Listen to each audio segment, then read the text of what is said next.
Hollywood থেকে বলিউড, সঙ্গীত থেকে সিনেমা, আজকের দিনের আন্তর্জাতিক বিনোদন দুনিয়ার বড় সব খবরগুলো দেখে নেওয়া যাক এক নজরে। গেম অব থ্রোনস তারকা সোফি টার্নার বলেছেন শাহরুখ খানই আসল গোট, অর্থাৎ ইতিহাসে সবচেয়ে সেরা।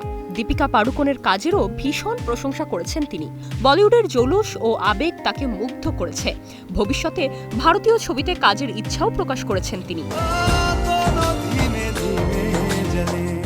ভারতের এক্সেল এন্টারটেইনমেন্টের বড় অংশীদার হল বিশ্বখ্যাত মিউজিক কোম্পানি ইউনিভার্সাল মিউজিক। এই চুক্তিতে বলিউডের গান পৌঁছাবে আরও বড় পরিসরে আন্তর্জাতিক মঞ্চে। ভারতীয় সিনেমা ও সঙ্গীতের জন্য এটি একটি নতুন শক্তিশালী যুগের ইঙ্গিত। অস্ট্রেলিয়ায় এলভিস প্রেসলির স্মরণে ছুটল বিশেষ থিমের ট্রেন।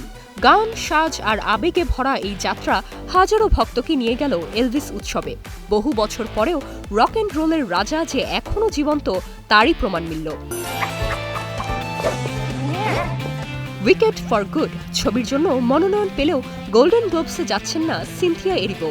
থিয়েটারের কাজের ব্যস্ততাই তার কারণ। পুরস্কারের রাতেও মঞ্চের টান ছাড়তে না পারা নিঃসন্দেহে একজন সত্যিকারের শিল্পীর পরিচয়। এই ছিল আজকের আন্তর্জাতিক বিনোদন অঙ্গনের সব বড় খবর। তারকাদের কথায়, সুরে আর সিদ্ধান্তে প্রতিদিনই বদলে যাচ্ছে বিনোদনের গল্প। এমনই সব গল্পের আরও আপডেটের জন্য সঙ্গেই থাকুন। নির্জন নুসরাত, স্টার নিউজ।